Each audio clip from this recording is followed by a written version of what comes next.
On a peaceful snowy afternoon in February, Elizabeth Anderson sat quietly knitting in her living room.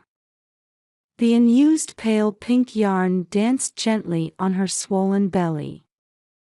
With just a week until her due date, she was nearly finished with the tiny socks she was making for her long-awaited child.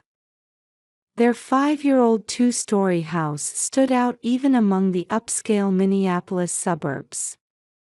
White exterior walls with deep green shutters, and a meticulously maintained front yard. Everything looked perfect, a world Elizabeth could never have imagined during her days working as a nurse. "Beth, knitting again.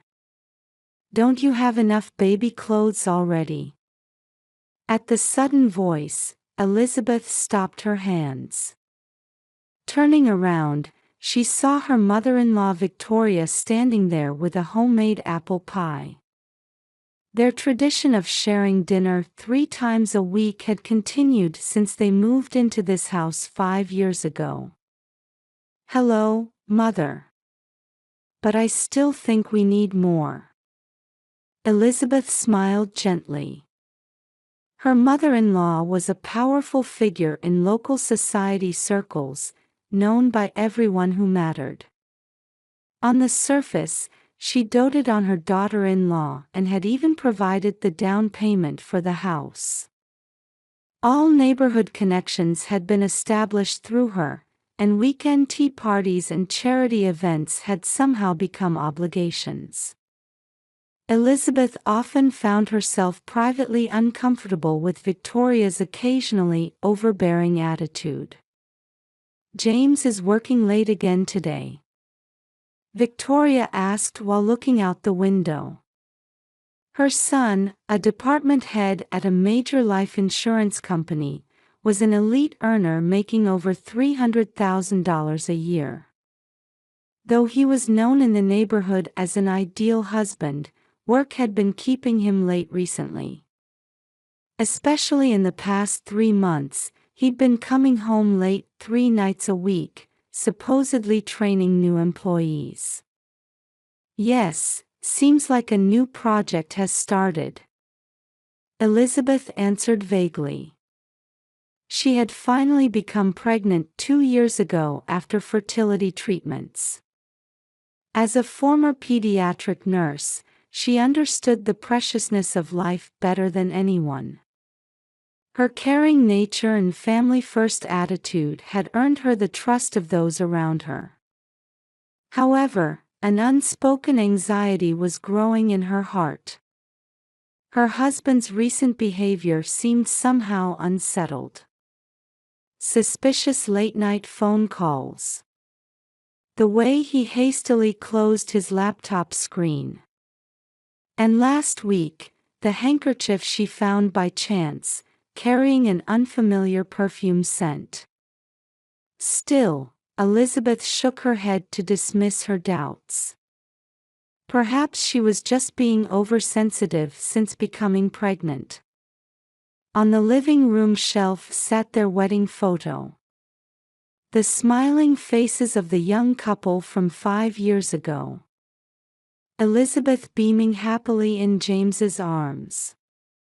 Next to it was a family photo from last Christmas, showing the 3 of them together with Victoria. Everything looked perfect. Yes, perhaps it only looked that way. "The baby will surely be a beautiful girl," Victoria said, as if changing the subject. Outside the window, the snow was falling more heavily.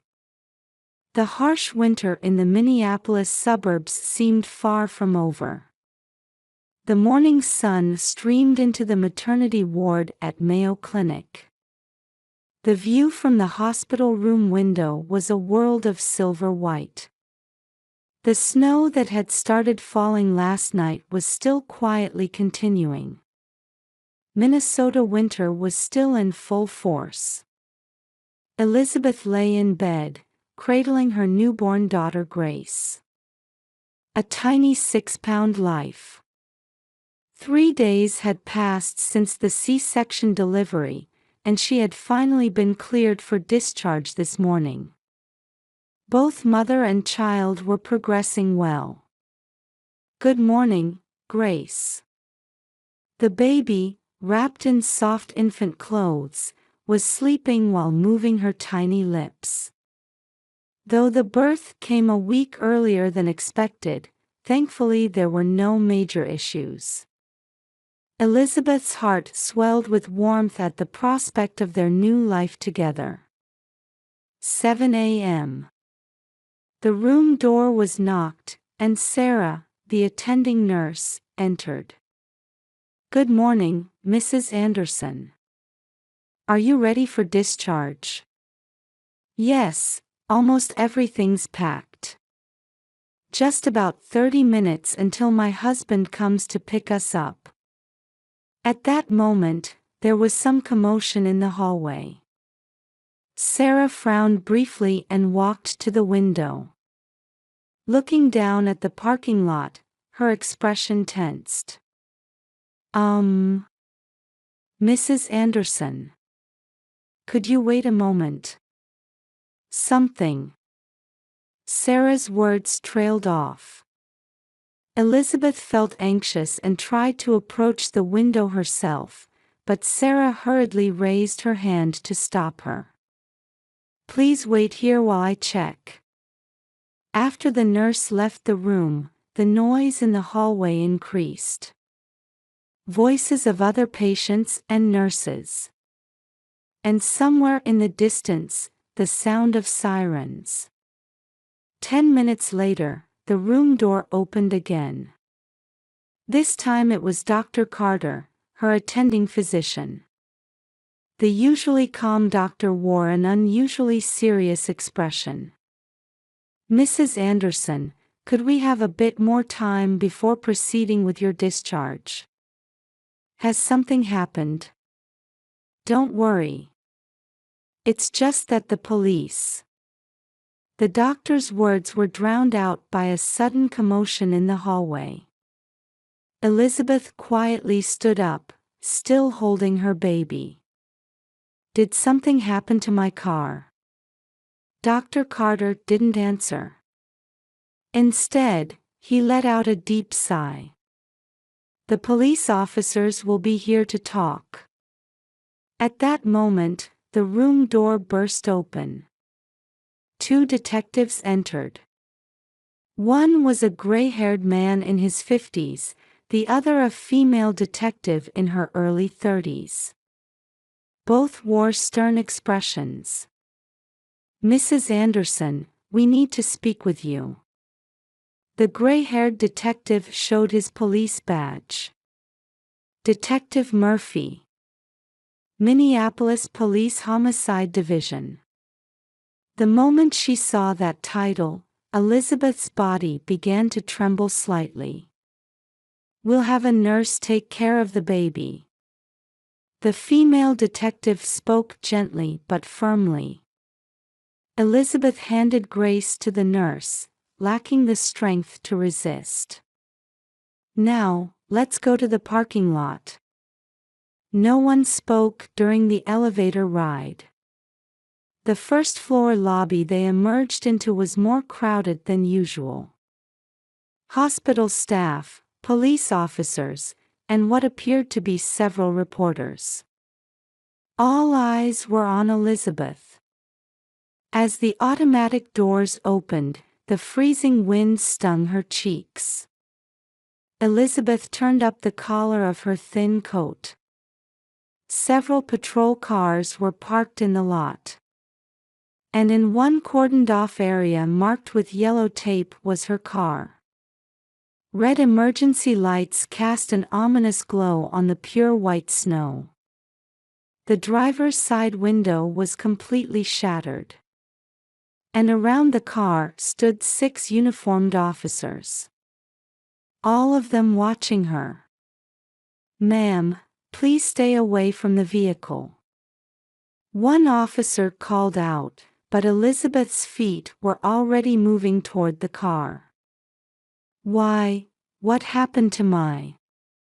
Her words trailed off. The trunk was open, and from it came a foul odor. The young female detective quickly grabbed her arm. "Mrs. Anderson, please don't come any closer." But it was too late. Elizabeth had already seen what was in the trunk. A black plastic bag. Reddish-brown stains diluted by melting snow. And just visible from the bag, a human hand. She couldn't even scream. All strength left her body. Just before losing consciousness, one memory flashed through Elizabeth's mind. 3 nights ago. The sound of the trunk closing when her husband came home. And after his shower, that unfamiliar perfume scent. In the Minneapolis police headquarters interrogation room, Elizabeth clutched a paper cup of coffee with both hands. The coffee, which should have been warm, had gone cold. "Let me confirm once again." Detective Murphy pointed to a photograph spread on the desk. It showed a woman's body half visible from a black plastic bag. "Do you know this person?" "Amy Mitchell. A new employee at your husband's company." Elizabeth shook her head. However, there was already uncertainty in her gesture. Yes, she felt like she had seen her somewhere before. Detective Morris played surveillance camera footage. Mayo Clinic parking lot. The screen showed Elizabeth's car. And a figure moving around the car. "At this time, you should have been asleep in your hospital room." "So why was your car?" "I don't know." Elizabeth's voice trembled. The hospital's entry and exit records provided her with a perfect alibi. It was physically impossible for her to have left her room late at night after a C-section. "Then what do you make of this?" Murphy presented a printout. A threatening email received by Amy Mitchell's account. The sender was listed as Elizabeth Anderson. "Stay away from my husband. Or else." "That's not true. I never sent such an email." At Elizabeth's denial, the detectives exchanged silent glances. Outside the interrogation room, technical investigators were analyzing data from her smartphone. Then, at 10:30 a.m., everything changed. "Mrs. Anderson, thank you for your patience." A new detective entered with a USB drive. It had been found in Amy's apartment. "We found some interesting records on this USB." The screen displayed accounting records.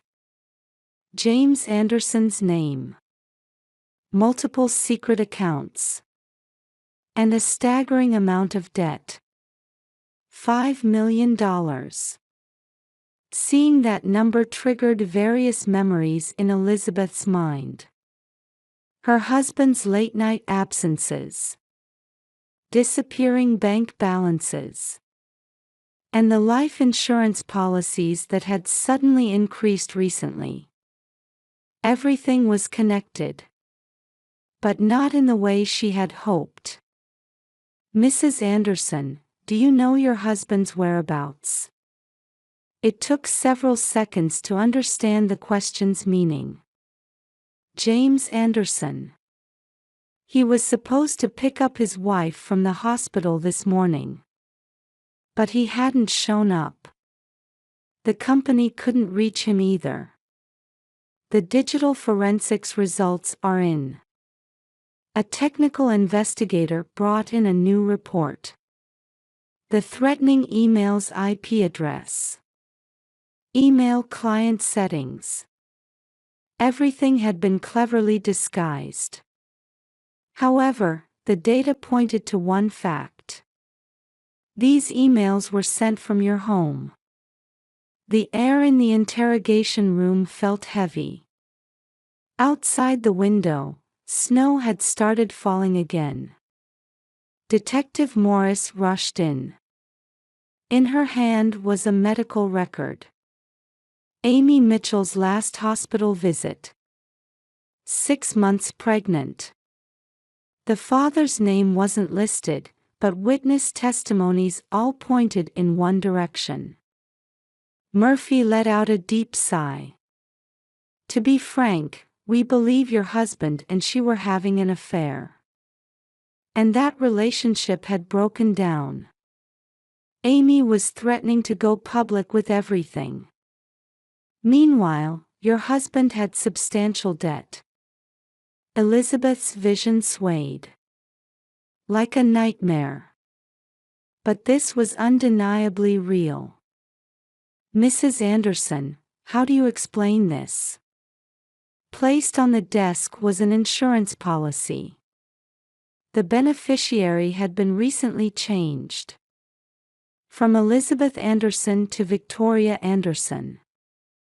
At that moment, the interrogation room door burst open.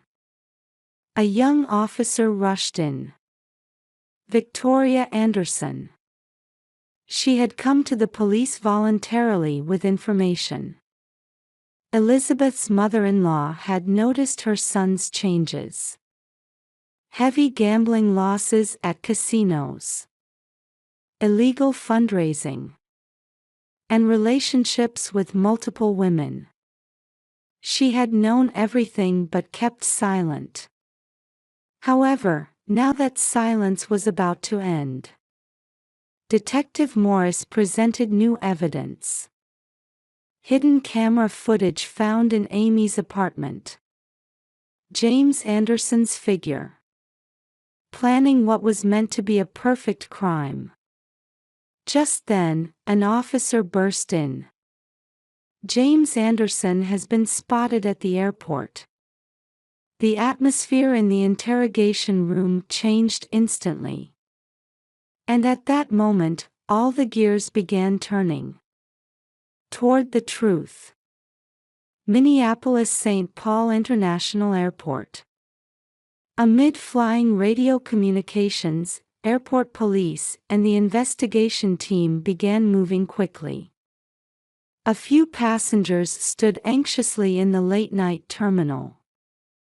And on a bench in front of the boarding gate sat a man. James Anderson had planned to board a flight to Dubai. His passport was forged. He carried $500,000 in cash. It seemed like a perfect escape plan. However, he had failed to account for one thing. The police had set up one final trap with Victoria's cooperation. "Mother, why?" James's expression contorted. The words that escaped his mouth at the moment of arrest hinted at the whole truth. At the same time, at Mayo Clinic, Elizabeth stood in front of the nursery, watching Grace's sleeping face. Nurse Sarah gently placed a hand on her shoulder. "Babies need their mother's love." Those words slowly began to thaw her frozen heart. In the police headquarters interrogation room, James began his confession. The detectives were stunned by his shocking admission. It all began 2 years ago. Heavy gambling losses at casinos. Embezzlement. And then meeting Amy, the new employee. Affairs were routine for him. But Amy was different. She was carrying my child. A 6-month-old fetus. This coincided with the time Elizabeth was struggling with fertility treatments. The insurance fraud was planned from the beginning. Multiple life insurance policies. Changing the beneficiary. Everything was part of a plan to erase the $5 million debt. And there was another accomplice in this plan. Amy herself was an accomplice. A shocking truth revealed. Amy and James had agreed to split the insurance money. The fabricated threatening emails. Evidence carefully prepared to cast suspicion on Elizabeth. But the plan went wrong. Amy tried to break our agreement. As her pregnancy progressed, Amy's attitude changed. She began threatening to reveal everything. And demanded more money. They had their final discussion in the Mayo Clinic parking lot. She said she would ruin my life. The struggle quickly spiraled out of control. The scarf around Amy's neck. Too much force applied in an instant. And then I panicked. To dispose of the evidence, he used Elizabeth's car trunk. The hospital parking lot should have provided his wife with a perfect alibi. However, he had overlooked one thing. Mike Johnson, the hospital janitor. He had witnessed all the suspicious activity late at night. And the glove found in the camera's blind spot became crucial evidence. New evidence continued to emerge. The hidden camera found in Amy's apartment. She had installed it herself. All conversations, all plans were recorded. And among them was unexpected footage. In the footage, James was already involved with Amy. 5 years ago, behind the scenes while a happy bride smiled in her white wedding dress. Victoria Anderson's testimony was even more shocking. I knew everything. Her son's broken life. Multiple affairs. Debts. She had known it all and kept silent. Because I too was an accomplice. She had been involved in the insurance fraud plan. The change of beneficiary was proof. However, murder was not part of the plan. Later, in a room at Mayo Clinic, Elizabeth cradled her newborn daughter. I'm sorry, Grace. Tears rolled down her cheeks. But they weren't tears of despair. They were tears for a new beginning, after knowing and accepting everything. The following year, Elizabeth Anderson bustled about in her white coat in Mayo Clinic's pediatric ward. She had returned to nursing 6 months ago. The hospital where she had given birth. The place where everything had changed. Now, she was walking a new path in life. Dr. Anderson, happy first birthday. Elizabeth smiled gently at her colleague's voice. Today was Grace's first birthday. She planned to pick her up from daycare after her shift. Thank you. Today is a special day. It meant more than just a birthday. Today, at the Hennepin County Courthouse, James Anderson's sentence would be handed down. The sentence was read solemnly. The courtroom was filled with people connected to the case. In the front row sat Amy Mitchell's parents. A year ago, they had been overwhelmed with grief and anger. But now, their expressions showed a kind of resignation. We want to do what we can for Amy. Mrs. Mitchell spoke about the scholarship fund they had established last year. It was meant to support female students facing financial hardship. Though their daughter's life was lost, they were determined not to let the tragedy be in vain. In the back seat sat Victoria Anderson. Though charged as an accomplice, she received a suspended sentence in consideration of her full cooperation with the investigation. "I will spend my life making amends." Having completely withdrawn from society circles, she now volunteers supporting domestic violence victims. She was also allowed to look after Grace on weekends. "My mother-in-law has truly changed," Elizabeth spoke quietly. Over the past year, she had learned that hatred produces nothing. After the sentencing, Elizabeth headed to her new home. She had moved from the previous mansion and now lived in a small house. But this house was filled with warm light. Grace, picked up from daycare, ran to her with a smile. Her steps were remarkably steady for a 1-year-old. Even the doctors were amazed at her growth.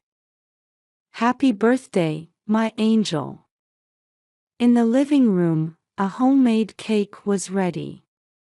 Candlelight gently illuminated the room. Around the cake gathered a new family. Elizabeth's parents, and surprisingly, Amy's parents had been invited too. "We've agreed to be Grace's honorary grandparents," Mrs. Mitchell explained. To break the chain of hatred, the two families had chosen the path of reconciliation. "And this is our new project." Elizabeth pulled out a brochure. Breaking the Silence, a new organization supporting victims of domestic violence and financial abuse. She had decided to use her experience to help others in similar situations.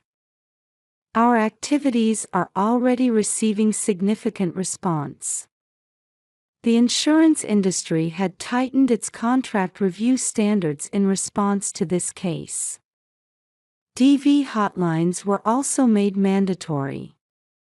The media, too, had shifted from sensational reporting to examining the core issues. At night, after putting Grace to bed, Elizabeth continued working in her home office. Various photographs adorned the walls. Christmas parties at the hospital. Support group members. And photos documenting Grace's growth. Her life was definitely moving forward. On her desk lay a diary. "Dear Grace." It contained all the truth. Because someday, when her daughter grows up, there will be a day when she wants to know about this incident. But now was not yet that time. Outside the window, snow had begun falling again. But this winter was different from last year. Even in the freezing cold, there was a definite hint of spring. Elizabeth picked up a photograph from her desk. Her and Grace right after birth. A snapshot taken just before everything changed that morning. "We're going to be all right," she whispered, smiling quietly. Tomorrow would begin another new day. And each day was filled with new hope. The clock showed 11 p.m. Grace's breathing could be heard from the next room. Elizabeth added one final line to her diary. "To my beloved daughter. Life sometimes confronts us with cruel truths. But if you have the courage to face those truths and overcome them, a new path will surely open. You are that hope itself." The snow that had piled up in the Mayo Clinic parking lot had now completely melted. There stood families celebrating the birth of new life. Truth sometimes appears before us in its most cruel form. However, The courage to accept that truth and keep walking forward becomes the power to carve out a new life. Elizabeth Anderson's story was proof of such hope.